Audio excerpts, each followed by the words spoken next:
So very good morning to all of you. Good morning, Kanika, Manu, Priyanka, Ravneet, Swati, and Vansh.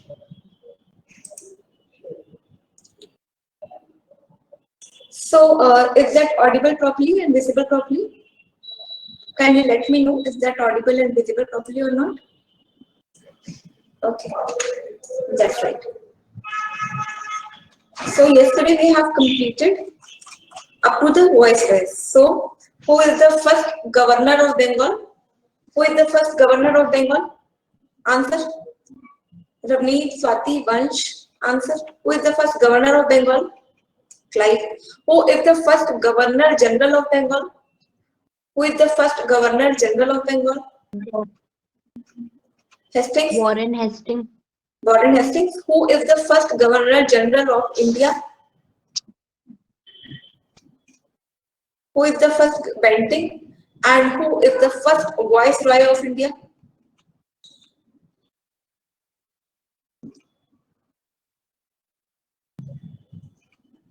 Who is the first Viceroy of India?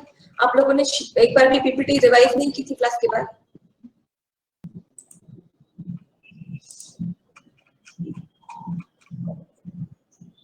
Ma'am PPT send नहीं हुई, PPT तो I have sent that's there. Okay कोई नहीं, I will what I will do कि आज मैं इकट्ठे ही 1857 तक की पूरी पीपीटी आपको दे देती हूँ ताकि आप डेली बेसिस पे पूरी पीपीटी रिवाइज कर पाओ. ठीक है.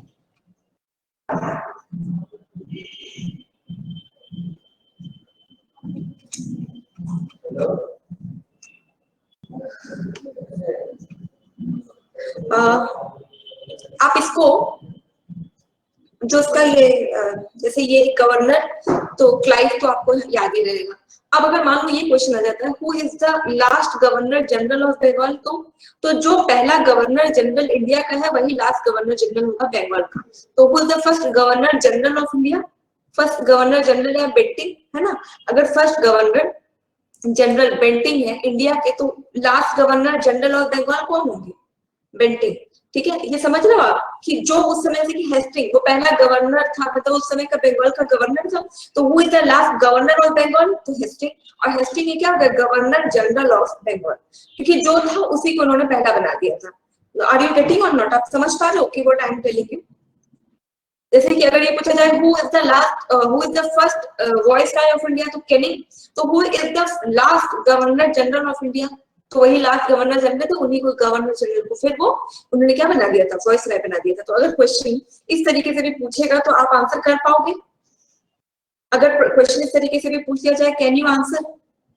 आप are you getting or not what I am telling you? Are you understanding everyone? Vansh, Swati, प्रेरणा. देखो मैं व्हाट आई एम टेलिंग कि जैसे ये गवर्नर जैसे कि जो पहला आपका गवर्नर जनरल है ना, वही last governor general of Bengal था. जैसे कि गवर्नर जनरल कौन था उस समय?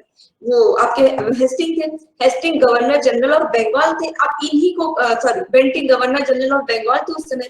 उसी गवर्नर जनरल को जो है बनाया गया गवर्नर जनरल ऑफ इंडिया. तो अगर Bentinck governor general of Bengal थे, मतलब क्या है यार ये, sorry Bentinck first governor general of India है, इसका मतलब यही last governor general of Bengal है.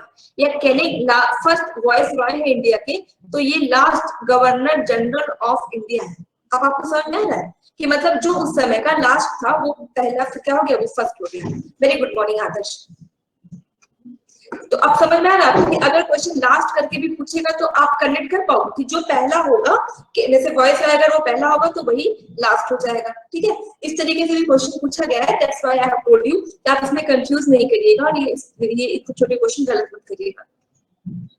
ठीक है, अब आज हमें जो डिस्कस करना था वो है लिस्ट. एक बार सारी लिस्ट देखना है, कौन सी लिस्ट एक्ट की लिस्ट, कौन कौन से जो एक्ट है वो 1857 के पहले पास हो चुके हैं. तो हम 1857 की एक्चुअली क्या है, this is the founding pillar. और जब ये पूरा हो जाएगा तो जब 1857 के कॉजेस क्या थे, वो क्यों नहीं सक्सेसफुल नहीं हुआ, आपको मगअप नहीं करना पड़ेगा. आप देखिएगा, आप क्लास में भी खुद ही आंसर दोगे. तो पहले हम आ जाते हैं एक्ट्स पे. तो पहला जो एक्ट लाया था वो क्या किया गया था, ये तो आप बहुत अच्छे से याद होगा, पॉलिटी पढ़ते समय भी किया था, अभी 1773 पहले भी पढ़ा है। 1773 क्या है, रेगुलेट करने के लिए लाया गया था, किसको, ईस्ट इंडिया कंपनी को। यानी ईस्ट इंडिया कंपनी अभी भी क्या है, मैदान में है और इनको हटाया नहीं गया, सिर्फ इस कंपनी को क्या किया गया था, इससे इस कंपनी मतलब इस एक्ट से कंपनी को क्या किया गया था, रेगुलेट किया गया था। मैं इसको हाइड कर रही हूँ, आप लोग बताओ कि इसमें क्या क्या प्रोविजंस थे, वन बाय वन क्या क्या प्रोविजंस थे इसमें, याद है, रिवाइज किया था, सन्नाटा रिवाइज किया था 1773 के रेगुलेटिंग एक्ट को। एक एक प्रोविजन को एक एक करके बताओ, प्रेरणा आप बताओ, प्रेरणा। मैम ये पहला एक्ट था जिसके तहत ब्रिटिश पार्लियामेंट ने ईस्ट इंडिया कंपनी पे कंट्रोल करना शुरू किया था। इसकी प्रोविजंस क्या थे बेटा, ये बात सबको पता है, नाम से सुप्रीम कोर्ट भी बना था ना इसी में, सुप्रीम कोर्ट बना था कलकत्ता।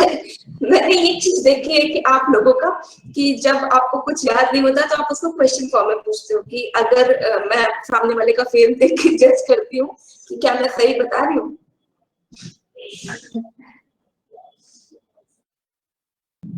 सुप्रीम कोर्ट ओपन में था, सुप्रीम कोर्ट कहाँ पे था, कोलकाता में, वेरी गुड, कलकत्ता में था। प्रेरणा एक चीज तो आपने सही बताई, और जनरल का कॉन्सेप्ट आ गया था, जज बन गया था एलिजा एम्पे, चलो कुछ कुछ याद है, लेकिन सब कुछ कुछ से काम नहीं चलेगा ना, बहुत कुछ याद करना पड़ेगा, कुछ कुछ नहीं बहुत कुछ होता है। तो सबसे पहले इसमें क्या किया गया, अच्छा पीछे से भी किसी ने देख लिया था क्या, वंश, तो पहले ये जो गवर्नर और जो सबसे इंपॉर्टेंट प्रोविजन था वही यही था कि गवर्नर ऑफ बंगाल बन गया गवर्नर जनरल ऑफ बंगाल। ये पॉइंट तो एकदम आपको याद होना चाहिए, गवर्नर ऑफ बंगाल बना गवर्नर जनरल ऑफ बंगाल, और कौन था ये, वॉरेन हेस्टिंग्स। ये तो सबको बताना चाहिए था, फिर भी आपने नहीं बताया। फिर इस गवर्नर जनरल को एडवाइस करने के लिए 4 मेंबर की एग्जीक्यूटिव बनी, क्योंकि अब इसका काम बढ़ रहा है ना, इसका काम तो बढ़ रहा है, क्योंकि अब मद्रास वाला और बॉम्बे वाले जो लोग हैं वो इसी को आके रिपोर्ट करने वाले हैं, इसकी काम बढ़ रहा है, जिसके लिए 4 मेंबर की एग्जीक्यूटिव बना दी गई। कंपनी के मैटर को सॉल्व करने के लिए एक सुप्रीम कोर्ट बनाया गया, सुप्रीम कोर्ट बनाया गया कोलकाता में, और एलिजा एम्पे इसके पहले जज हो गए, ठीक है। और जो सबसे इंपॉर्टेंट था, रेगुलेटिंग एक्ट लाया क्यों था, तो रेगुलेटिंग एक्ट लाया इसलिए गया था कि कंपनी के लोग माल प्रैक्टिसेस में इन्वॉल्व हो गए थे, इसलिए रेगुलेट किया गया कि जो कंपनी के लोग होंगे वो किसी भी प्राइवेट ट्रेड में, प्राइवेट ट्रेड मतलब कंपनी की चीजें आप बेचो, जैसे रिलायंस का जो जियो फोन है, आप जियो बेच रहे मुकेश अंबानी है ना, अब ये नहीं होगा कि जो है उसकी कोई सब्सिडी निकल आए या उसमें कोई काम करने वाले एम्प्लॉइज हैं वो अलग से जो है कंपनी का जो प्रोडक्ट है, जियो की सिम है, जियो के फोन से वो प्राइवेट उसको सेल करना शुरू करते हैं अपार्ट फ्रॉम दैट जियो। तो अभी जो है जो पूरा मालिकाना हक है वो जियो के पास है, यानी मुकेश अंबानी के पास है, कोई उन्हीं का एम्प्लॉय अलग से उसको निकल के बेच नहीं सकता है। तो जो प्राइवेट रेट थे और ब्राइब लेना था उस पर भी इस एक्ट ने क्या किया, रेगुलेट करने की कोशिश की। और गवर्नर जनरल अगर वो बंगाल का बना तो बॉम्बे और मद्रास के जो गवर्नर थे अब वो गवर्नर जनरल ऑफ बंगाल के अंडर आ जाएंगे, ठीक है। गवर्नर जनरल ऑफ बंगाल उनको सुपरवाइज करेंगे, ठीक है। अब तो नहीं भूलोगे आप, उसको लर्न करने की कोशिश मत किया करिए, ठीक है। आप don't try to mug up all those things. अब हम इतनी सारी चीजें डिस्कस कर चुके हैं, इसके बाद जस्ट ट्राई टू थिंक कि क्या हुआ होगा, रेगुलेट किया गया है, इतने दिन से हम डिस्कस करते हैं। आप एग्जाम टाइम में भी अगर इतना सारा याद करने के पीछे चलोगे ना, इस 73 में क्या हुआ, पिट्स में क्या हुआ, भूल जाओगे आप। जस्ट ट्राई टू रिकॉल कि क्या किया होगा। 73 में तो उसने रेगुलेट करने की बात की थी, कब से हम इसी बारे में बात कर रहे हैं, तो रेगुलेट किया होगा तो किसको किया, ये तो आपको याद ही रहेगा कि गवर्नर जो है गवर्नर जनरल बन गया बंगाल का, तो जब वो बंगाल का बना होगा तो वो दोनों ने उसको जाके रिपोर्ट करना शुरू किया होगा। इसमें कुछ भी ऐसा है कि आपको रटना पड़े, फिर भी आप लोग भूलते हो। आई एम वेरी सरप्राइज की मतलब इतना बेस बनने के बाद तो रटना ही नहीं चाहिए, एकदम ये सारी चीजें टिप पे होनी चाहिए कि भाई वो दोनों उसको रिपोर्ट करेंगे तो वो ऊपर हो गया, दोनों जो गवर्नर है वो नीचे हो गए। सबसे मेन रीजन यही है, बार बार एग्जाम में यही पूछा जाता है, मुझे तो लगता है ये तो आप देखते ही टिक कर लोगे, अब तो नहीं भूलेंगे।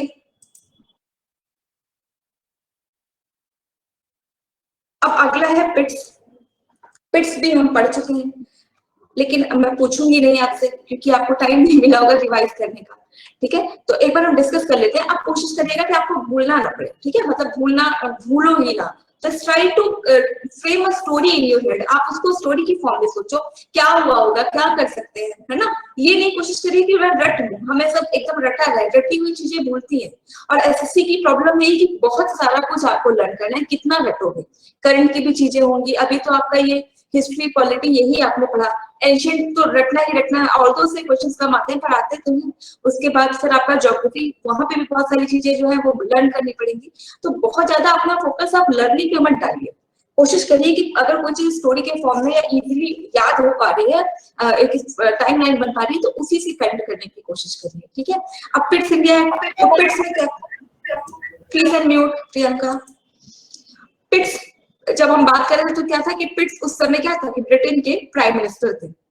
जब कंपनी माल प्रैक्टिसेस करी जा रही है, उसका जो है प्रॉफिट बढ़ते ही जा रहा है, तो ये लोग क्या करेंगे, अब कंपनी में east India company sorry England की जो पार्लियामेंट है इनको एलिमिनेट तो नहीं कर पा रही है। क्यों? क्योंकि इनको एक पहले से क्वीन एलिजाबेथ ने एक देके रखा है, लेटर देके रखा है कि आप जाओ और ईस्ट के नेशन के साथ ट्रेड करो। लेकिन जो अदर यूरोप में या और वर्ल्ड में इनकी जो पोजीशन है वो क्या होगी, इमेज खराब हो रही थी, क्योंकि ये लोग इस तरह की माल प्रैक्टिसेस कर रहे थे। वहां का के जो पीएम थे पिट्स थे, उन्हीं के नाम पे ये जो एक्ट है इसको पिट्स इंडिया एक्ट कहते हैं। इस पिट्स इंडिया एक्ट ने दो बॉडी बना दी, एक बोर्ड ऑफ कंट्रोल और एक बोर्ड ऑफ डायरेक्टर। ये बोर्ड ऑफ डायरेक्टर ऐसे लोग हैं जो कंपनी के हैं, और बोर्ड ऑफ कंट्रोल ऐसे लोग हैं जो किसके हैं, ये जो है आपके पार्लियामेंट से। इसको मैंने डिटेल में नहीं लिखा क्योंकि ये बोर्ड ऑफ कंट्रोल आपके पास पहले से ही डिटेल में है। तो अब क्वेश्चन अगर इसमें आएगा तो ये आएगा कि किस एक्ट के थ्रू कंपनी पे डबल रूल एस्टैब्लिश किया। कंपनी पे इंडिया में नहीं, ईस्ट इंडिया कंपनी में डबल रूल की शुरुआत किस एक्ट से हुई, तो ईस्ट इंडिया कंपनी में डबल रूल या डुअल रूल की शुरुआत होती है किससे, पिट्स इंडिया एक्ट से। जहां पे उसको रेगुलेट करने के लिए कंपनी एक तो बोर्ड ऑफ कंट्रोल है, एक तो बोर्ड ऑफ डायरेक्टर जो कि कंपनी के ही लोग हैं, और दूसरा बोर्ड ऑफ कंट्रोल है जिसमें कि क्या है कि जिसमें ये वो ब्रिटेन पार्लियामेंट के भी लोग हैं, यानी कंपनी पे डुअल तरीके से पकड़ बनाने की कोशिश की जा रही है, ठीक है। भूलोगे तो नहीं आप, Pitt's India act just simple thing. Dhruv very good morning, भूलिएगा तो नहीं, याद रहेगा। बाकी जो है इसमें ये भी था कि बोर्ड ऑफ कंट्रोल में 6 मेंबर्स होंगे, ठीक है।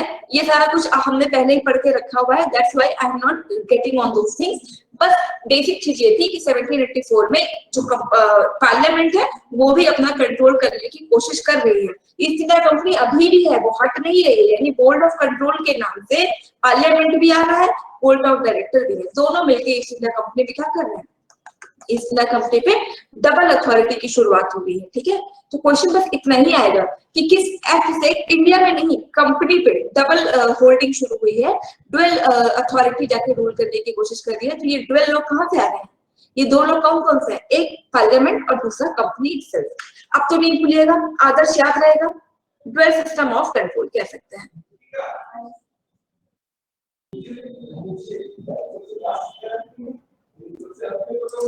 अब हम आ जाते हैं चार्टर एक्ट 1813 पे।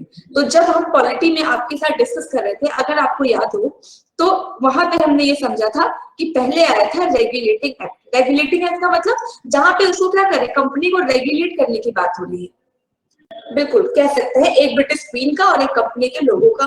क्वीन जो है रिप्रेजेंट करती थी पार्लियामेंट को, क्योंकि रूल तो पार्लियामेंट और तो बनाता था ना।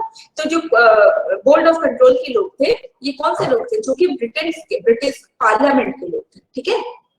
अब हमने जब पॉलिटी समझी थी तो ये था कि सबसे पहले कंपनी को रेगुलेट करने की बात की गई थी। ये एक ईस्ट इंडिया कंपनी थी जो कि इंडिया में ट्रेड करने के लिए आई थी। जब उसने यहाँ पे माल प्रैक्टिसेस की तो सबसे पहले जो एक्ट आया वो है रेगुलेटिंग एक्ट। रेगुलेटिंग एक्ट के बाद पिट्स इंडिया एक्ट किसी भी तरीके से मतलब पिट्स इंडिया एक्ट को आप इस टाइमलाइन में मत रखें, ये तो ये है कि रेगुलेटिंग के बाद पिट्स लाया गया।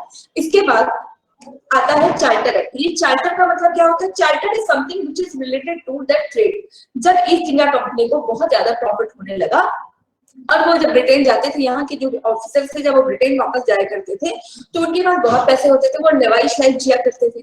तो इंग्लैंड की जो और अदर कंपनी थी उनको लगा कि हमें भी यहाँ पे ट्रेड करने की क्या परमिशन मिलनी चाहिए। तो जब सिर्फ एक कंपनी से लेके अदर कंपनी को ट्रेड करने की परमिशन दी जाएगी तो हर कंपनी को हम इश्यू करते हैं चार्टर, ठीक है। अभी भी आप देखो, आपने सुना होगा ना चार्टर प्लेस है ना, सुना है चार्टर प्लेस, तो जो भी ये सारी चार्टर चीजें होती है ना, all thing is related to trade. अब यहाँ पे शुरुआत हो रही है चार्टर की, ठीक है। तो यानी कि जैसे ही चार्टर आया, यानी ईस्ट इंडिया कंपनी के अलावा भी अदर यूरोपियन कंपनियां भी यहाँ पे आ सकती हैं, ठीक है। तो यहाँ से जो शुरुआत होती है, तो रेगुलेटिंग एक्ट के बाद आ रहा है आपका चार्टर एक्ट। इसका सीक्वेंस बनाने के लिए आता है कि पहले एक बार आप उसको पहले रेगुलेटिंग आया, फिर चार्टर आया, फिर आएगा गवर्नमेंट ऑफ इंडिया एक्ट, जो कि 1858 के बाद पढ़ेंगे। ये गवर्नमेंट ऑफ इंडिया एक्ट क्या था, सीक्वेंस आप समझते रहिए कि पहले रेगुलेट किया गया, फिर चार्टर लाया गया। तो चार्टर लाएंगे, पहला चार्टर है आपका 1813 का, ठीक है, चार्टर एक्ट 1813। इसमें क्या किया गया, कंपनी की अभी तक मोनोपोली है, ठीक है। मोनोपोली मतलब सिर्फ ईस्ट इंडिया कंपनी यहाँ पे आके काम कर सकती है। इस मोनोपोली को खत्म कर दिया गया, ठीक है। इस मोनोपोली को खत्म कर दिया गया और बोला गया कि जो है ट्रेड, इंडिया का जो ट्रेड है वो सबके लिए ओपन कर दिया गया। इंडिया का ट्रेड अदर यूरोपियन कंपनियां हैं उनके लिए भी ओपन कर दिया गया, सिर्फ और सिर्फ दो चीजों पे। आप इसको मेंशन कर लो अपने नोटबुक में, इसमें नहीं लिखा है इसलिए मेंशन कर लीजिए। दूसरा ये था कि एक तो टी और दूसरा चाइना। ये चाइना और जो टी था ना, जो है दार्जिलिंग में और आपके साउथ इंडिया में, ये लोग टी का कल्टीवेशन क्या करते थे। बेसिकली जो दार्जिलिंग का पूरा प्लांट है that is stabled by the east India company itself. तो जो टी का ट्रेड होगा और चाइना से जो ट्रेड होगा, इसको छोड़ के, इन दोनों को छोड़ के बाकी सब जगह पे इनकी मोनोपोली को खत्म कर दिया गया। Very important point, please note down और ट्राई टू मतलब रिकॉल इट। आप इसको रिकॉल करते रहिएगा कि कौन सी दो चीजों को छोड़ के, एक तो चाय और दूसरा चीनी, है ना। एक तो चाय और दूसरा चाइनीज, चाइनीज या चीनी करके आप याद रखिएगा ताकि आपको याद रहे कि टी और चाइना की जो मोनोपोली है, टी और चाइना की जो थी मोनोपोली, उसको छोड़ के बाकी सारे ट्रेड क्या कर दिए गए, इनके सस्पेंड कर दिए, मतलब उनकी जो मोनोपोली है वो खत्म कर दी गई, ठीक है, भूलिएगा नहीं। और जो लास्ट एक चीज और इसमें याद रखिएगा, इस एक्ट ने क्या किया कि हर जगह पे, वैसे आप हो सकता है कि क्वालिटी वाले ने लिखा हो इसके पहले, आई डोंट नो, कि आप इसको नोट कर लो। जो लास्ट था वो ये था कि इन्होंने क्या किया, ब्रिटेन वालों ने, कि हर जगह अपनी सुप्रीमेसी स्टैब्लिश करने के लिए जो सबसे आसान तरीका होता है वो होता है रिलीजन का।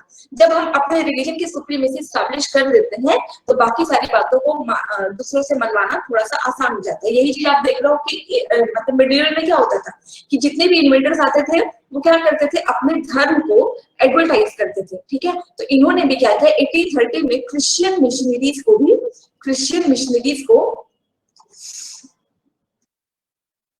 मिशनरीज को इन्होंने 1 लाख का एक फंड दिया, ठीक है।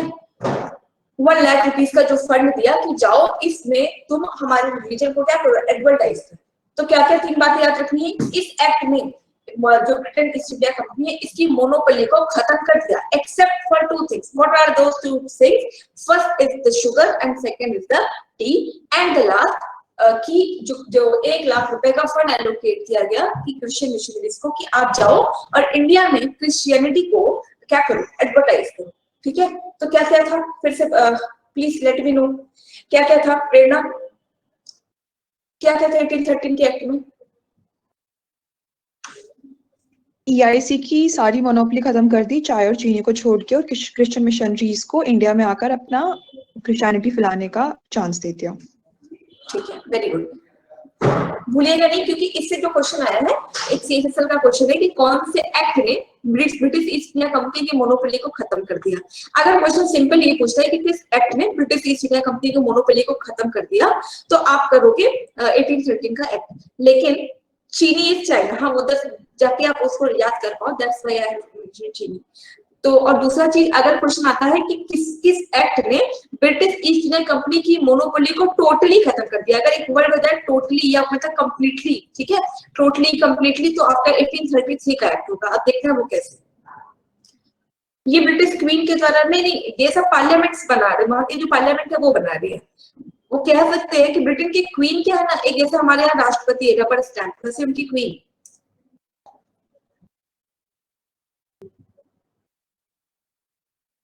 चल चीनी क्रिश्चियन मिशनरी स्प्रेड,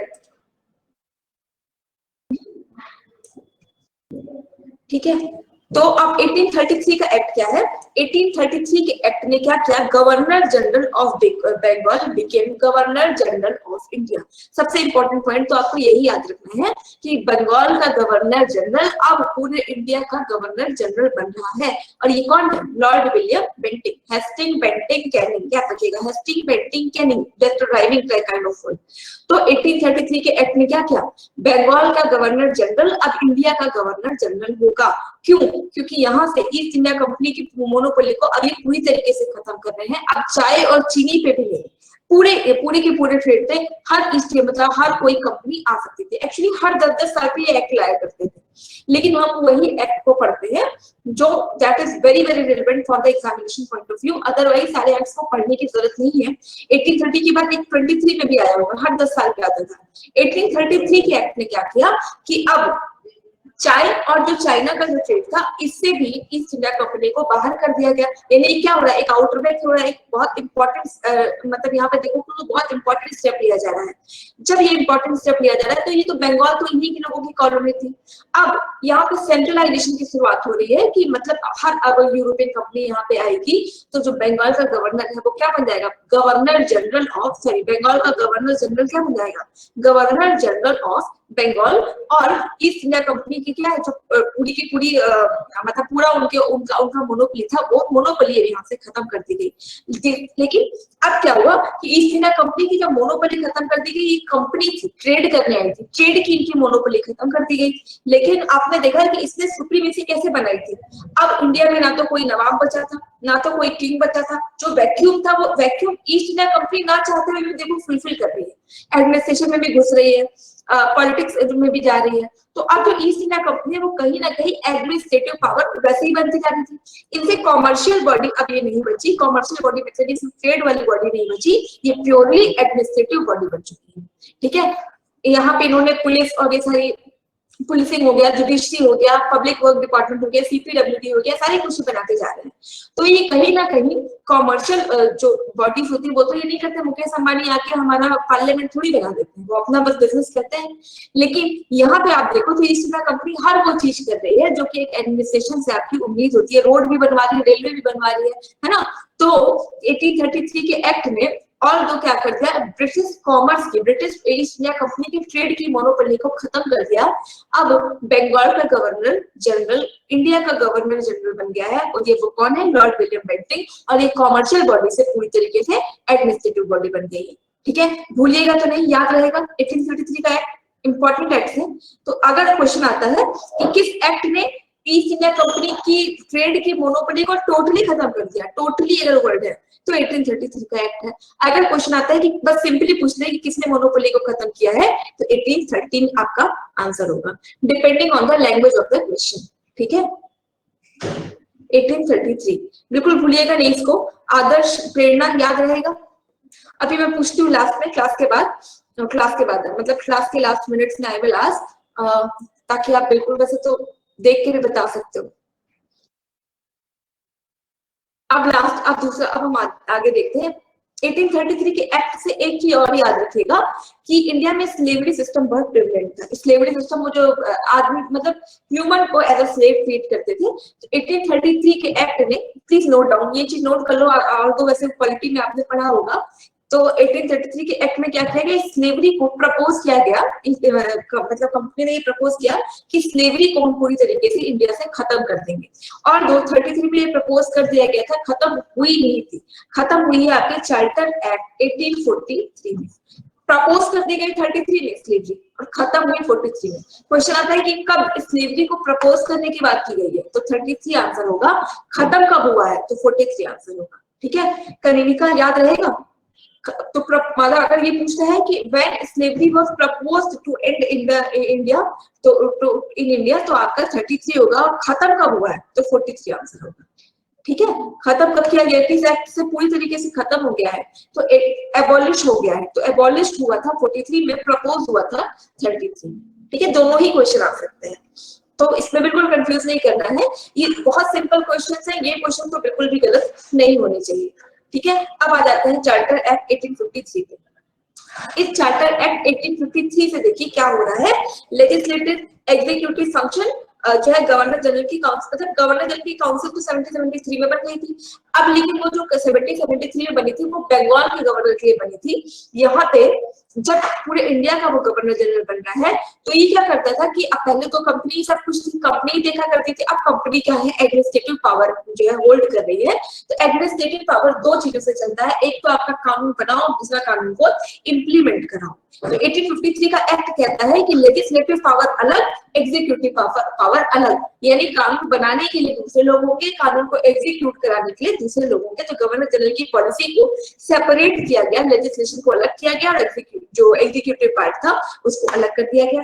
अब लेजिस्लेटिव जब अलग कर दिया गया तो लेजिस्लेशन जब अलग होगा तो कितने लोग मिलकर इस लेजिस्लेशन को बनाएंगे? तो देखिए कहा गया कि 6 मेंबर सेंट्रल लेजिस्लेशन बनाया गया। सेंट्रल मतलब केवल केंद्र के, मतलब या जैसे कि भी आप सब लोग केवल यूनियन गवर्नमेंट बनाए, ठीक है। तो 6 मेंबर की काउंसिल बनाई गई और ये कहा गया कि लेजिस्लेशन का जो काम है, ये जो 6 मेंबर्स की लेजिस्लेटिव काउंसिल होगी वो उस पावर को क्या करेगी, एक्सरसाइज करेगी। इस 6 में से मेंबर्स कैसे लिए गए? 4 out of 6 members were appointed by the provisional governments of Madras, Bombay, Bengal and Agra. Agra ले लिया गया था क्योंकि मुगलों को रिप्रेजेंट करता था। अदरवाइज ये जो मद्रास, बॉम्बे और बंगाल ये क्या है? ये तो जो ब्रिटिश प्रेसिडेंसी है वही है। तो हर एक प्रेसिडेंसी से एक पर्सन, और क्योंकि मुगलों का जो पावर सेंटर था वो आगरा में रह चुका था इसलिए आगरा से, तो 6 में से 4 हो गए ये लोग और 2 लोग जो है आपकी ब्रिटिश पार्लियामेंट से जो है अपॉइंट होकर आने वाले थे। तो 6 मेंबर ये हो गए।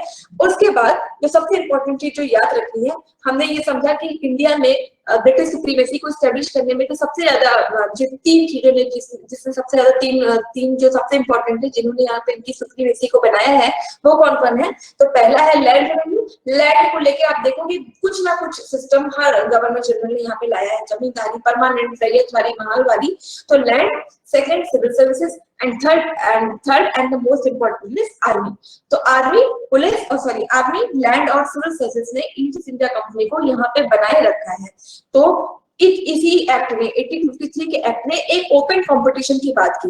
पहले क्या था कि जो सिविल सर्वेंट थे, जब हम कल भी सिविल सर्विसेज पढ़ रहे थे तो क्या था कि ये लोग डायरेक्ट ईस्ट इंडिया कंपनी से रिक्रूट होके आया करते थे। इंडिया के लोगों ने कहा हमें भी चांस मिलना चाहिए, तो 1853 में पहली बार कहा गया कि एक ओपन कंपटीशन कराया जाएगा और ये ओपन कंपटीशन होगा ओपन फॉर ऑल, मतलब इंडियन भी पार्टिसिपेट कर सकते हैं, सब यहाँ पे पार्टिसिपेट करेंगे और जो उसको क्वालिफाई करेगा वो बनेगा सिविल सर्वेंट बनेगा। और सिविल सर्वेंट सबसे इंपॉर्टेंट पोस्ट जैसे आज मानी जाती है वैसे उस समय मानी जाती थी, क्योंकि ये ऐसी पोस्ट थी। पहले देखो आप कॉर्नवालिस के टाइम पे उसने क्या कहा था कि पुलिस में क्या था, पुलिसिंग में, कि जो नीचे की पोस्ट होगी या नॉन कोविनेटेड सर्विसेज होगी, केवल नॉन कोविनेटेड सर्विसेज ही इंडियंस एंजॉय कर पाते थे, कोविनेटेड में वो लोग नहीं थे। तो इसी तरीके से जब सिविल सर्विसेज सबके लिए ओपन हो जाएगी तो कोविनेटेड सर्विसेज में आने का चांस इंडिया को मिलता है। लेकिन इनका जो मीडियम था, जैसे कि कल भी मैंने आपके साथ डिस्कस किया था कि पूरा जो लैंग्वेज इंग्लिश और ग्रीक लैंग्वेज में ही वो एग्जाम होता था, ठीक है। लेकिन इसके बाद भी सत्येंद्रनाथ टैगोर, सुभाष चंद्र बोस और एक आपके वो थे सुरेंद्रनाथ बनर्जी, इतना टफ कंपटीशन होने के बाद भी ये लोग क्या कर रहे हैं, सिविल सर्विसेज को क्वालिफाई कर रहे हैं। सत्येंद्रनाथ टैगोर का नाम याद रखिएगा, he is the first civil servant from India जिन्होंने कि ब्रिटिश ईस्ट इंडिया कंपनी के कंपटीशन को क्या किया है, क्वालिफाई किया है। सत्येंद्रनाथ टैगोर फर्स्ट अटेम्प्ट में निकाले थे क्या सिविल सर्विसेज एग्जाम में, डेफिनेटली उन्होंने फर्स्ट अटेम्प्ट में ही निकाला था। वैसे भी ये भी इनके साथ प्रॉब्लम ये थी ना कि ज्यादा चांसेस देने वाले नहीं थे। और अभी आप देखोगे जैसे कि एक अभी हमने तो पढ़ा नहीं, तो हम तो बहुत बिगिनिंग में है, इस सिविल सर्विसेज में इंडिया वालों को रोकने के लिए भी बहुत सारी कॉन्स्पिरेसी इन लोगों ने की। जैसे कि कभी एज को कम कर देते थे कि सिर्फ अभी तो 21 साल से शुरू होता है, पहले कहा गया था कि आप 19 के बाद दे ही नहीं सकते, ठीक है। तो कब बेचारे तैयारी करते थे और कब कंपटीशन को क्रैक कर लेते थे, उसके बाद भी उन्होंने क्रैक किया, तो हाउ ग्रेट दे आर। और इवन सुभाष चंद्र बोस के बारे में एक स्टोरी है कि Subhash Chandra Bose Indian civil services crack नहीं करना चाहते थे, तो मतलब वो जो है इंडिया के लिए काम करना चाहते थे। तो उनके फादर ने ये चीज बोली थी, हाँ बिल्कुल, क्या पता उनके फादर ने उनको बोला था कि अगर मतलब क्या तुम्हारे अंदर ये पावर नहीं, कैपेबिलिटी नहीं है कि तुम इस एग्जाम को क्रैक करो, तो just for the shake of his father उन्होंने इस एग्जाम को दिया, क्रैक करके दिखाया। और क्रैक करने के बाद फिर क्या होता है कि वो इस एग्जाम को क्विट, मतलब आफ्टर बिकमिंग सिविल सर्वेंट उन्होंने इसको क्विट कर दिया था। बस ये बताया था, अपने फादर को ये मैसेज देने की कोशिश की थी कि नहीं, हम अपनी क्षमता की बात उन्होंने नहीं की थी कि मैं कैपेबल हूँ, उन्होंने ये बताया था कि इंडिया का यूथ बहुत कैपेबल है, मुश्किल नहीं है उसके लिए कुछ भी, अगर वो ठान लेगा तो उसके लिए कुछ भी मुश्किल नहीं है। तो बाद में सुभाष चंद्र बोस को उनके फादर ने एक सोने की घड़ी दी थी, जो उसकी बाद में जब वो जाते हैं यहाँ से तो वो उन्होंने, जब उनके पास पैसे नहीं होते तो उस घड़ी को वो सेल करते हैं। ठीक है, तो दैट इज अदर थिंग। हम आ जाते हैं आपके चार्टर एक्ट 1858 पे। 1853 के बाद जो है, 1853 में क्या हो गया, 1853 से 1858 के बीच में क्या है कि सबसे बड़ी क्रांति हो गई इंडिया में, that is the revolt of 1857। Revolt of 1857, 1857 की क्रांति हुई, विद्रोह हुआ। अब इस विद्रोह से या इस क्रांति से या इस रिवोल्ट से ईस्ट इंडिया कंपनी क्या पूरी तरीके से हिल गई कि पता नहीं अब ये स्टोरी कहाँ मिलता है, मतलब कौन सी story, which story you are talking about आदर्श?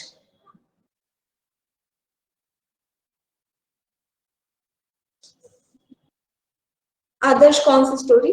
तो आप तब तक बता दो। अभी ये है कि कुछ बीच में इनका रिवोल्ट हो गया। अब ईस्ट इंडिया कंपनी का क्या होगा कि दोबारा इस तरीके का रिवोल्ट नहीं होना चाहिए, तो गवर्नमेंट ऑफ इंडिया एक्ट 1858 लाया गया। सुभाष चंद्र बोस वाली, मैंने उनकी बुक्स पढ़ी है, इस वजह से थोड़ी थोड़ी स्टोरीज पता है। और बाकी जैसे कुछ अलग से भी अपार्ट फ्रॉम द सब्जेक्ट्स आप बुक पढ़ो तो काफी कुछ पता चल जाता है। बाकी उनकी मूवी थी बोस द अनफॉरगेटन हीरो, उसमें ये सारा कुछ बताया गया है। ठीक है, एक्चुअली चक्कर ये है ना कि आप हर चीजें पढ़ के नहीं समझ सकते, तो अगर जहां जहां से भी सोर्स मिलता है, मेरी हॉबी है बुक रीडिंग की, तो I read all those kind of books, तो इस वजह से सारी चीजें पता भी चल जाती है और आपका इंटरेस्ट भी बन जाता है सब्जेक्ट में। तो क्या बता रही थी, हाँ 1857 का रिवोल्ट हो गया। अब ईस्ट इंडिया कंपनी क्या चाहेगी या ब्रिटेन की पार्लियामेंट क्या चाहेगी कि अब इस तरीके का रिवोल्ट नहीं होना चाहिए। तो अब हम आ जाते हैं, अभी देखिए यहाँ पे पहले क्या आया था, रेगुलेटिंग एक्ट। ठीक है, पहले आया है रेगुलेटिंग एक्ट, फिर आता गया है आपका चार्टर एक्ट। चार्टर एक्ट के बाद 1853 के बाद 1857 का रिवोल्ट हो रहा है। अब यहाँ से जब चार्टर में रिवोल्ट हो रहा है तो अब ब्रिटेन की जो महारानी है वो पूरा पावर अपने हाथ में ले रही है। अब यहाँ से शुरुआत हो रही है गवर्नमेंट ऑफ इंडिया एक्ट 1858 की, यानी कि चार्टर खत्म। अब यहाँ पे ट्रेड नहीं, गवर्नमेंट ऑफ इंडिया एक्ट 1858। महारानी ने कहा कि जो इंडिया की जो ईस्ट इंडिया कंपनी है वो इस तरीके की मतलब माल प्रैक्टिसेस इंडिया में बहुत ज्यादा कर रही है। अगर यूरोपियन कंपनियां भी यहाँ पे का जो प्रॉपर रूल है वो इंडिया को नहीं दे पा रही है।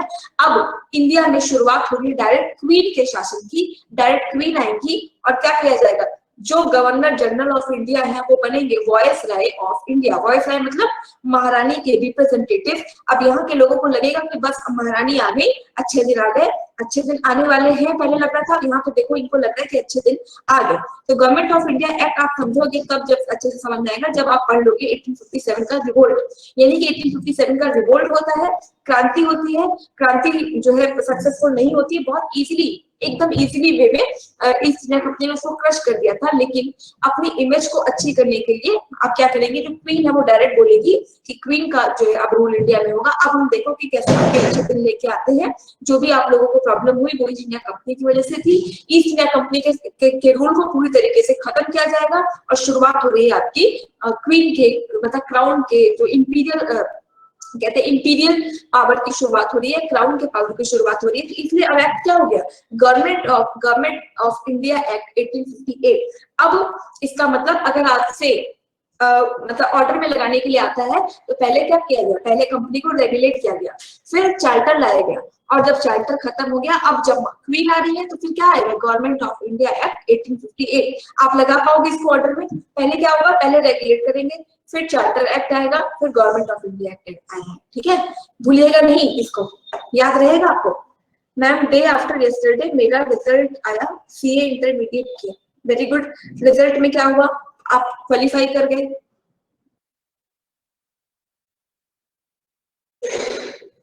प्रूफ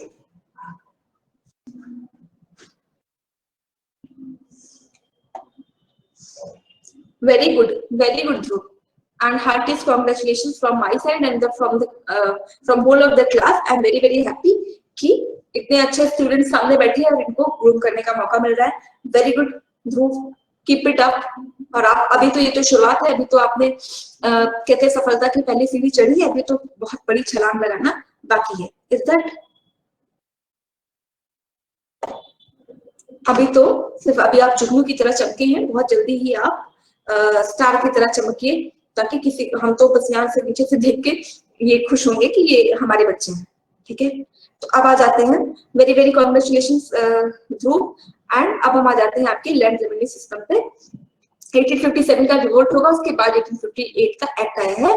अब हम आ जाते हैं आपके लैंड रेवेन्यू सिस्टम्स पे, मतलब कि यहाँ पे जो इनका सिस्टम मजबूत हुआ है किन किन चीजों से? पहला लैंड, दूसरा army and third civil services. अब हम आ जाते हैं लैंड रेवेन्यू सिस्टम। ऑल्दो हमने जमींदारी सिस्टम पहले ही पढ़ रखा है, एक बार सबके मतलब एक रिकैपिचुलेशन देखते हैं और उसके बाद रैयतवाड़ी और महालवाड़ी सिस्टम देखते हैं, फिर आएंगे हम 1857 के रिवोल्ट पे, जिसके लिए इतने दिनों से बेस बन रहा है।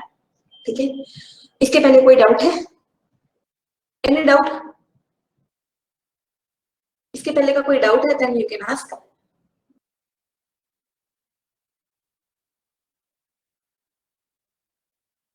प्रेरणा, प्रियंका, प्रेरणा कुछ पूछते नहीं बेटा, आप अच्छा नहीं लगता मुझे क्लास में, आपकी आवाज नहीं आती। मैं पूछ लूं, लेकिन फिर मेरे को लगा थोड़ा सा बच्चों के लिए डिस्टर्बिंग हो रहा है क्या? नहीं, यू कैन आस्क। अगर आप पूछोगे तो उससे क्या होता है कि कुछ जैसे जितना ज्यादा हम चीजों पर डिस्कस करते हैं ना, उतना ही एग्जाम में हमें कम प्रॉब्लम आती है, पता नहीं क्या पूछ रहे हैं ना। तो कुछ चीजें जैसे वो किसी और के माइंड में नहीं आ रही, किसी और के में आ गई, इसलिए तो क्लास में कलेक्टिव वे में पढ़ रहे हैं, अदरवाइज तो सब अपनी अपनी बुक खोले और पढ़ रहे हैं। मैम गवर्नमेंट एक्ट बस उतना था, गवर्नमेंट एक्ट बस उतना था मतलब? नहीं नहीं, 1858 से गवर्नमेंट ऑफ इंडिया एक्ट जो है शुरू हो रहा है। पहले आप रिवोल्ट करा लेते हैं, एक बार रिवोल्ट कराने के बाद फिर और एक्ट आएंगे, उसको हम पढ़ते जाएंगे। ठीक है,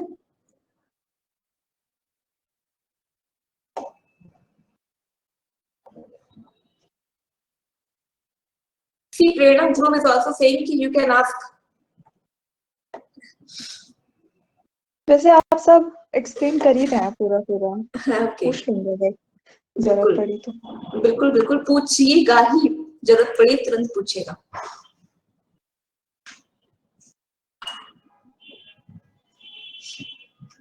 अब हम आ जाते हैं लैंड रेवेन्यू सिस्टम पे। तो ये लैंड रेवेन्यू सिस्टम, लैंड मतलब जो यहाँ की लैंड है वो होल्ड करने वाले थे आपके टेनेंट्स, पीसेंट्स, जो उसपे खेती किया करते हैं। ठीक है, तो पहले क्या था कि जैसे आपके मिडिवल इंडिया हो गई या मॉडर्न इंडिया में मुगल्स थे, तो सबसे ज्यादा पॉलिसी किस पे बनाते थे? लैंड पे। मुगलों में क्या था? आईने तहशाला बनाया था, टोडरमल जो कॉन्सेप्ट है वो भी हमारा लैंड से ही रिलेटेड है। आपके इल्तुतमिश में आपने इक्ता सिस्टम पढ़ा था। अलाउद्दीन ने भी क्या किया था कि 1/6 पार्ट आप जो है किसको देंगे? किंग को देंगे। तो ये सारी चीजें जो है हमेशा से चलती आ रही थी, लेकिन उस समय के जो किंग थे, उस समय के जो भी नवाब थे, वो लैंड रेवेन्यू सिस्टम बनाया करते थे, लेकिन उनका एक मोटो सिर्फ और सिर्फ ये नहीं होता था कि जितना चाहो जितना करो उस लैंड को एक्सप्लॉइट कर लो और हम पीजेंट्स को बिल्कुल छोड़ दें। वो क्या करते थे कि हमने ये भी समझा है कि लैंड की डिमिनिशिंग पावर होती है, डिमिनिश होती जाती है। जैसे जैसे कल्टीवेशन होगा ना, धीरे धीरे लैंड की फर्टिलिटी कम होती है। इसके लिए लैंड को कुछ समय तक या तो छोड़ना पड़ेगा, और या फिर ऐसा भी था कि जब इसको छोड़ते हैं ना, तो जो नेचर होती है वो मतलब नेचर अपने पावर से उस चीज को वापस से फर्टाइल बना लेती है। इसके अलावा भी हम क्या करते हैं, बहुत सारे मीजर्स लेते हैं लैंड की फर्टिलिटी को बनाने के लिए। आप अभी भी आप देखो तो गवर्नमेंट ऑफ इंडिया एक्ट बहुत सारे, गवर्नमेंट ऑफ इंडिया एक्ट नहीं, गवर्नमेंट ऑफ इंडिया बहुत सारी मीजर्स लेती है किसानों के इस लैंड को हमेशा के लिए फ्रूटफुल बनाने के लिए। ठीक है मैम, तो अपनी सीए कोचिंग में डाउट्स पूछ कर सर लोगों को परेशान कर दिया था, तो बहुत अच्छा किया था, तभी तो क्लियर हुआ। जिसको जितनी समस्या होती है उसके चांसेस भी बहुत ज्यादा बढ़ जाते हैं। जिसको क्लास में जितनी ज्यादा प्रॉब्लम होती है वो उतना ही कम प्रॉब्लम में आता है एग्जाम के टाइम में। कहते हैं कि एक फेमस से है कि जो मतलब अपने लाइफ के 25 साल तक गधे की तरह काम करता है, वो बाकी लाइफ के टाइम वो उसके आई थिंक हॉर्स है कि हॉर्स की तरह मौज करता है, और जो लाइफ के 25 इयर्स हॉर्स की तरह मौज करता है, वो पूरे लाइफ आफ्टर 25 गधे की तरह काम करता है। तो अभी आप डिसाइड कर लो कि क्या बनना है, कब मेहनत करनी है। तो अब जब ये ईस्ट इंडिया कंपनी आएगी, ये ईस्ट इंडिया कंपनी इंडिया की नहीं है, ठीक है। तो ईस्ट इंडिया कंपनी इंडिया की नहीं है, ये बाहर के लोग हैं, इनका एक ही मोटो है अधिक से अधिक मैक्सिमम प्रॉफिट को बढ़ाना। तो जब ये मैक्सिमम प्रॉफिट को बढ़ाने की कोशिश करेंगे तो क्या ये लैंड पे किसी भी तरीके का इन्वेस्टमेंट करेंगे? नहीं। पीजेंट्स पे किसी भी तरीके का इन्वेस्टमेंट करेंगे? नहीं। ये तो क्या करेंगे कि जितना भी अधिक से अधिक हो इनको एक्सप्लॉइट कर लो, इसकी जमीन को एक्सप्लॉइट कर लो, और हाँ मतलब अपनी जो ब्रिटेन है इसको पूरी तरीके से क्या कर दे, ब्रिटेन को मजबूत बनाए, इंडिया को नहीं। ठीक है। तो इस तरीके की लैंड रेवेन्यू पॉलिसी लेके आएंगे। इसमें पहली जो पॉलिसी है वो है द जमींदारी सिस्टम। इस जमींदारी सिस्टम को हम परमानेंट सेटलमेंट भी कहते हैं। जमींदारी सिस्टम या परमानेंट सेटलमेंट, हमने इसको पढ़ा है। मैं एक जल्दी आपको इसका रिवीजन बता देती हूँ। ये क्या था, लॉर्ड हेस्टिंग्स मतलब कॉर्नवालिस के पहले जो लॉर्ड हेस्टिंग्स थे उनके सिस्टम को हम कहते हैं, वो बहुत इंपॉर्टेंट नहीं है, इसलिए वी हैवंट डिस्कस। उनकी जो सिस्टम थी वो थी इजारेदारी, इजारेदारी सिस्टम। ठीक है। इजारेदारी सिस्टम में क्या था कि मतलब इसमें कुछ भी डिसाइड नहीं था कि कितना जो है आप रेवेन्यू इस कंपनी को दोगे, वो हमेशा मैक्सिमाइज एंड मिनिमाइज होते रहता था। और जमींदारी कलेक्ट करके देते थे, तो जमींदार से किसी तरीके का सेटलमेंट नहीं था। कॉर्नवालिस आते हैं, कॉर्नवालिस से हमने समझना है कि लैंड रेवेन्यू सिस्टम क्या है। कॉर्नवालिस ने जो सिस्टम लाया है उस सिस्टम को हम कहते हैं परमानेंट सेटलमेंट। अब सेटलमेंट की बात हो रही है, सेटलमेंट करना है कि हमारा जो हमें जो रेवेन्यू मिलने वाला है उसको हम सेटल कर देते हैं, फिक्स कर देते हैं कि इतना रेवेन्यू हमें मिले ही मिले। जैसे आपकी सरकारी नौकरी में सैलरी होती है ना कि इतनी तो फिक्स है कि ये तो मिलना ही मिलना है। तो जमींदारी सिस्टम में क्या किया गया कि सेटलमेंट करने की बात करें कि इतना रेवेन्यू तो आपको मिले ही मिले, इतने पैसे मिले। अब कॉर्नवालिस सोचेगा सेटलमेंट करना है तो किसके साथ करें, पीजेंट्स के साथ करें कि इतना इतना तुम हमें देते ही जाओ, या जमींदारों के साथ करें। तो इसको लगा कि अगर मैंने पीजेंट से किसानों के साथ डायरेक्ट सेटलमेंट किया तो ऐसा भी हो सकता है कि अब मुझे लैंड पे भी काम करना पड़ेगा। देखो प्रॉब्लम क्या है, आप खुद आंसर करते जाओ ताकि एग्जाम में भी आपको दिक्कत ना हो। सेटलमेंट किसके साथ करें, कंपनी के साथ करें या पीजेंट के साथ करें? कंपनी नहीं, जमींदार के साथ करें या पीजेंट्स के साथ करें? पीजेंट्स के साथ करेंगे तो लैंड में भी इन्वेस्ट करना पड़ेगा या नहीं? तो हाँ बिल्कुल लैंड के साथ इन्वेस्ट करना पड़ेगा। पीजेंट्स के साथ करेंगे तो हो सकता है कि वो पीजेंट्स बहुत सारे हैं, एक से डील करने के लिए हमें बहुत सारे ऑफिसर्स की जरूरत पड़ेगी या नहीं पड़ेगी? ठीक है। तो यहाँ पे ये सिस्टम, लेकिन जमींदार से करेंगे तो जमींदार ये इन्हीं के लोग हैं। जमींदार ऐसा है जो इंडियन पर्सन है। अगर ये यहाँ पे किसानों के साथ किसी भी तरीके की एट्रोसिटीज भी करता है तो रिस्पॉन्सिबल कौन होगा? जमींदार। वर्ल्ड वाइड इंग्लैंड की जो इमेज है वो कभी गिरेगी? वर्ल्ड वाइड इंग्लैंड की इमेज भी मेंटेन रहेगी। और ये भी था कि लैंड पे जो भी खर्च करना होगा वो जमींदार करेंगे। हमें एक बना बनाया क्या मिल जाएगा, हमें एक बनी बनाई लैंड रेवेन्यू मिलती जाएगी। ठीक है। तो इन्होंने सेटलमेंट किया जमींदारों के साथ, जमींदारों से कहा कि तुम इतना पर्टिकुलर जो है इतना रेवेन्यू हर मंथ जो है हमें लाके देते जाओगे। तो परमानेंट सेटलमेंट क्यों है? परमानेंटली ये फिक्स कर दिया गया, परमानेंट कर दिया गया कि इतना तो रेवेन्यू हमें हमेशा मिलता जाएगा। इसमें कहा गया जो भी लैंड रेवेन्यू कलेक्ट होगा उसका 10/11 कंपनी का होगा, 10/11 कंपनी का होगा और 1/11 जमींदार से कहा गया तुम अपने पास रख लेना। अब ये लोग रहते थे शहरों में, ठीक है, मतलब जो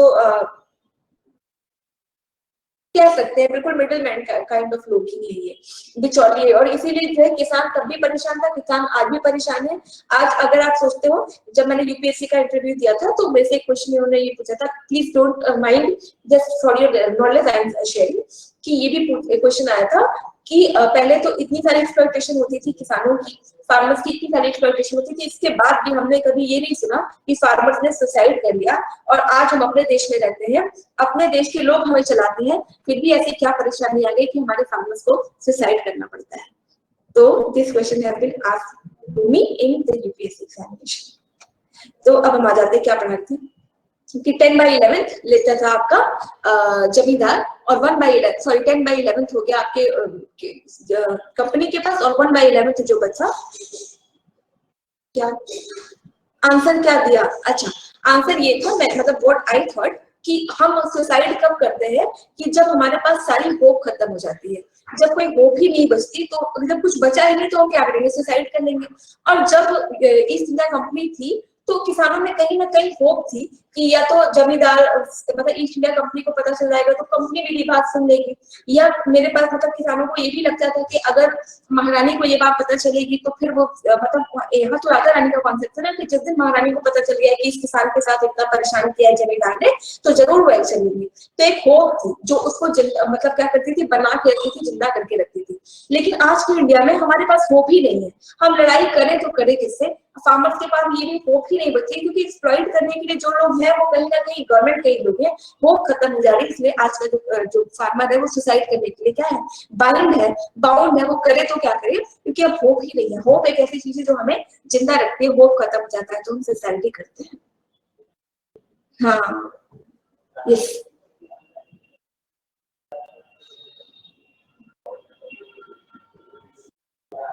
बिल्कुल। होप होप बहुत बड़ी चीज है, होप हमेशा जिंदा रखती है। यहाँ पे तो ये हो रहा है कि कोई भी पार्टी आ जाए और हमारी होप ही नहीं बची है कि हम कुछ कर पाएंगे, तो क्या करेंगे? Ultimately it leads to suicide. तो आ जाते हैं टॉपिक पे। तो जमींदारों इन्होंने जमींदारों से सेटलमेंट किया। जमींदारी सिस्टम में एक चीज ये थी कि जमींदार जो भी ईस्ट इंडिया कंपनी थे उनकी तरह जीने की कोशिश, हर कोई चाहता है कि मैं शासक की तरह जीऊं, हर कोई चाहता है कि मैं एक लेवाइश लाइफ जीऊं। जमींदार भी चाहते थे कि मैं भी लेवाइश लाइफ को जीऊं। तो ये लोग क्या करते थे, जाके शहरों में बस जाते थे।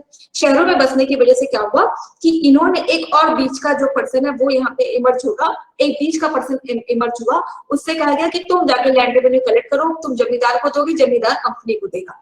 अब जो 1/11 ही बच रहा है, 1/11 ही बचता था किसके पास, फार्मर के पास, वो भी जो बीच का जो मिडिल मैन है वो भी ले लेता था।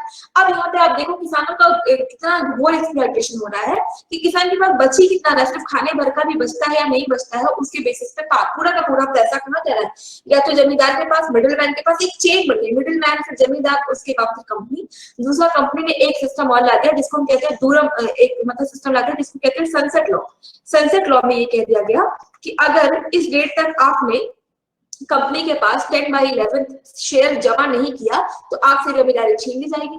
तो जब किसान मतलब किसान तो अपने जो कॉस्ट है, जो अपने कंसर्न से जमींदार को बताया करते थे कि सर इतनी उपज नहीं हो पाई, या फिर ऐसे ऐसे प्रॉब्लम्स आ गई, बरसात नहीं हुई, लैंड से इतना नहीं निकल पाया, तो जमींदार क्या करेगा, मारेगा, एक्सप्लॉइट करेगा, टॉर्चर करेगा कि जो वो बचा के रखते थे ना वो भी उसको छीन लेते थे कि भाई उनकी जमींदारी चली जाएगी, हमारी तो जमींदारी चली जाएगी, हमें अपनी जमींदारी बचा के ही रखना है।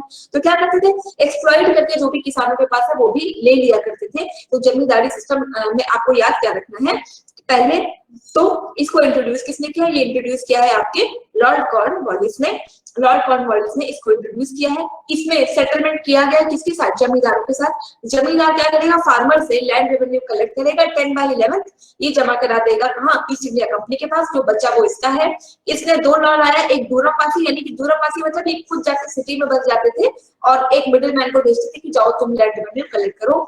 तीसरी चीज आपको याद रखनी है, सॉरी चौथी चीज ये याद रखनी है कि इसमें एक सनसेट लॉ लाया गया था। इस सनसेट लॉ के बाद अगर आप लैंड रेवेन्यू जमा करते हो तो जो है आपकी जमींदारी छीन ली जाएगी। और जो वेरी इंपॉर्टेंट चीज जो याद रखनी है, ये कौन कौन से एरिया है इंडिया के जहां पे इसको इम्प्लीमेंट किया गया, पूरा नदर वाला India, West Bengal, Bihar, Orissa, UP, इतने के बाद आंध्र प्रदेश और इधर का मध्य प्रदेश, ये वो एरिया है जहां पे बिल्कुल एब्सेंटी लैंड लॉर्ड्स, राइट।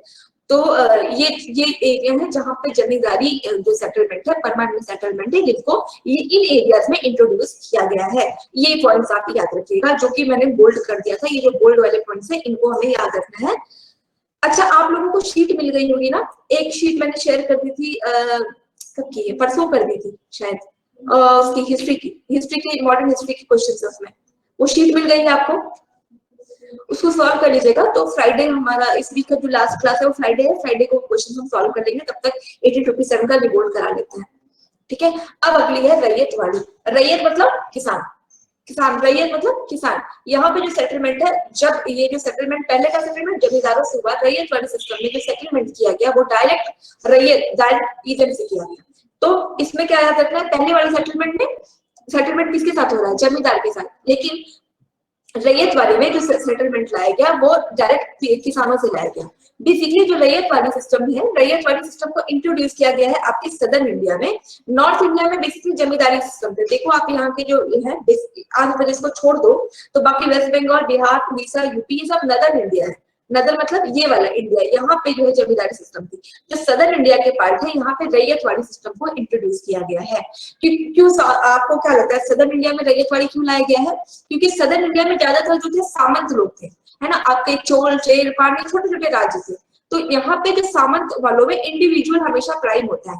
तो इंडिविजुअल जो प्राइम होगा तो वो किसी के अंडर आएंगे नहीं, कोई भी सुप्रीम बॉडी उनको रूल नहीं करती थी। जैसे जो सामंत जब उनके चोल चेर पांड्य सब खत्म हो गए तो वो इंडिविजुअलिटी को प्रमोट करने लगे थे, इसलिए उनसे कलेक्शन करने के लिए रैयतवाड़ी सिस्टम लाया गया, जहाँ पे डायरेक्ट जो किसान है वही ब्रिटिश ईस्ट इंडिया को कंपनी को क्या करेंगे, पे करेंगे।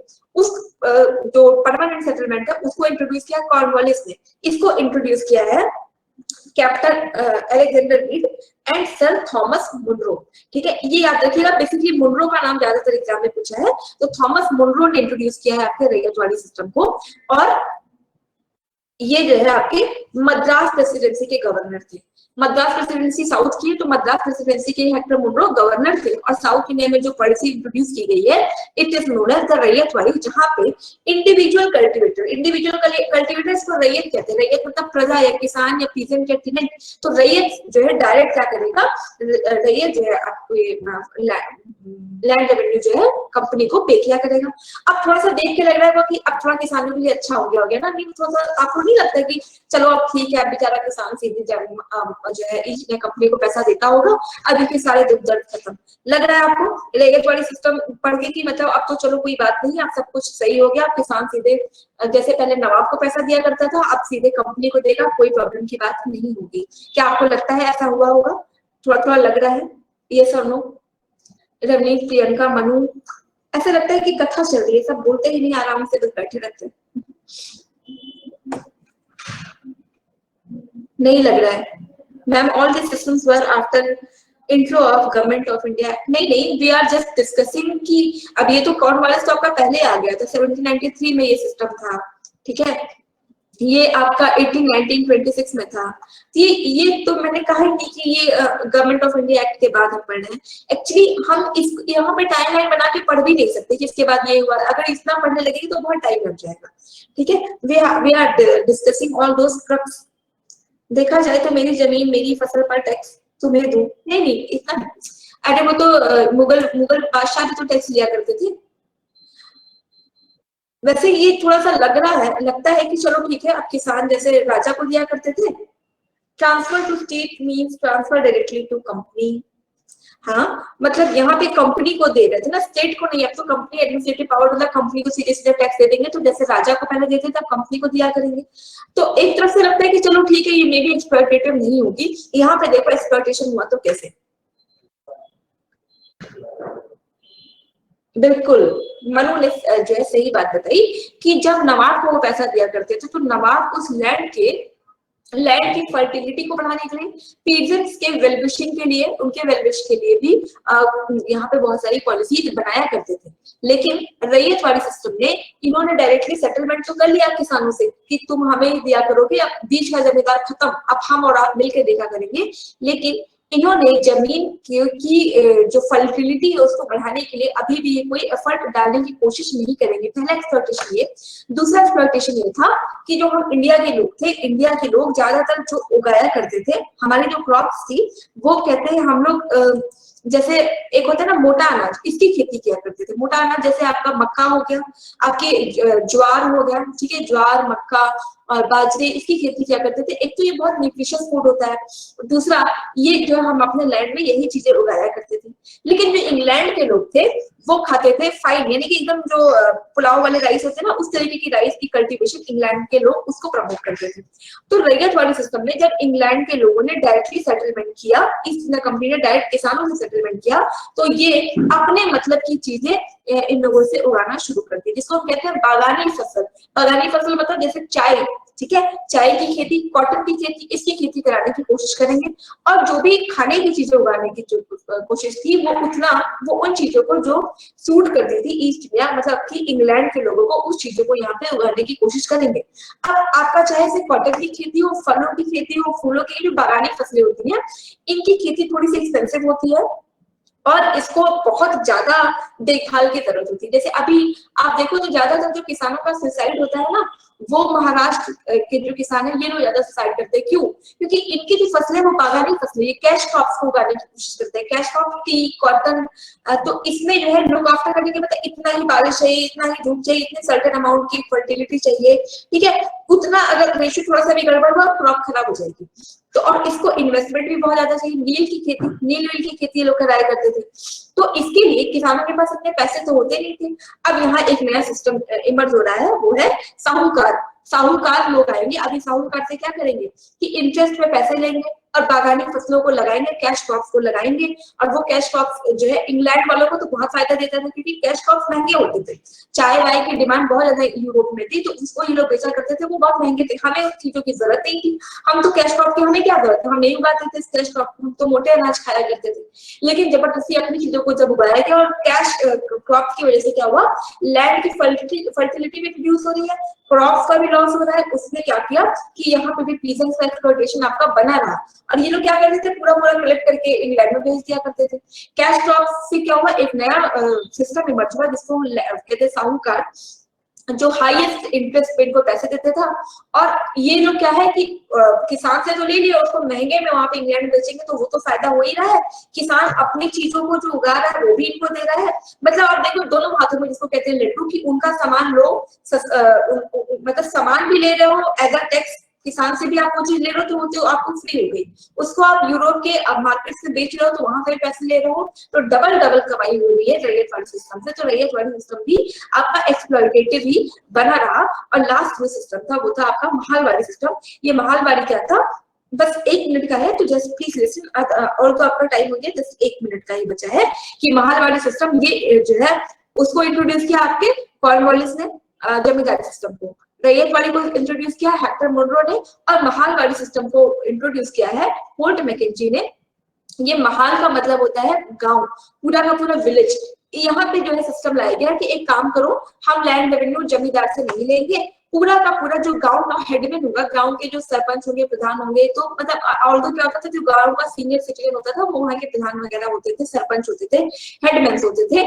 इनसे कहा गया पूरा महाल जो है, पूरा पूरा गांव ही अपने हिसाब से अपना कलेक्शन कर लिया करे, क्या मतलब आपस में कलेक्ट कर लिया करे, और कलेक्ट करने के बाद इकट्ठा करके आप दे दो किसको, ब्रिटिश ईस्ट इंडिया कंपनी को। तो महालवाड़ी सिस्टम इज कि एक यूनिट मान लिया गया, बिगर यूनिट, पूरी यूनिट है एक महाल। और ये महाल कलेक्ट करके क्या करे, सारे टैक्सेस को कलेक्ट करके ये दे दे किसको, ये दे दे ईस्ट इंडिया कंपनी को। इसको पॉपुलराइज किया लॉर्ड विलियम बेंटिंग ने आगरा और अवध में, क्योंकि आगरा अवध आपके नॉर्थ इंडिया के पार्ट है और यहाँ पे जमींदारी सिस्टम थी। लेकिन आगरा अवध में इसको इंट्रोड्यूस कराया है लॉर्ड विलियम बेंटिंग ने। इससे एक ही क्वेश्चन आया है कि महालवाड़ी सिस्टम को इंट्रोड्यूस कराने वाला कौन था, तो वो इंग्लिशमैन था, वो गवर्नर जनरल ये नहीं है, सिर्फ ये मतलब इसके एक एम्प्लॉय ने, तो होल्ट मैकेंजी ने इसको इंट्रोड्यूस कराया है। ये बेसिकली एक यूपी, एमपी और पंजाब में था। यूपी, एमपी, पंजाब इसके रीजंस है। लाने वाला कौन है, आपके होल्ट मैकेंजी है। इसमें क्या किया गया, पूरे विलेज को एक यूनिट माना गया और वो पूरी यूनिट देगी पैसे आपके ब्रिटिश ईस्ट इंडिया कंपनी को। तो कल और परसों, थर्सडे और फ्राइडे में हम अपने 1857 का रिवोल्ट कंप्लीट कर लेंगे। तो इस वीक में हमारा 1857 का रिवोल्ट हो जाएगा। मैं ये पूरी पीपीटी आपको शेयर कर देती हूँ, आप पूरा का पूरा रिवाइज कर लीजिएगा। और कल क्लास शुरू होने से पहले थोड़ा सा आप 1857 के रिवोल्ट को पढ़ लीजिएगा, ताकि जब मैं आपको डिक्टेट करूँ तो आपको दिक्कत ना हो। इसे क्वेश्चन भी बहुत आते हैं, but don't try to mug up all those fact. आप ट्राई करिए कि स्टोरी की तरह आपको चीजें समझ में आ जाए, आपको रटना ना पड़े, ठीक है। So that's it for today. अगर कोई डाउट है then you can ask by tomorrow, and for today that's it. And I will share the whole PPT to the रोमा, और वहां से आपको मिल जाएगी, ठीक है। So all the very best and keep revising guys.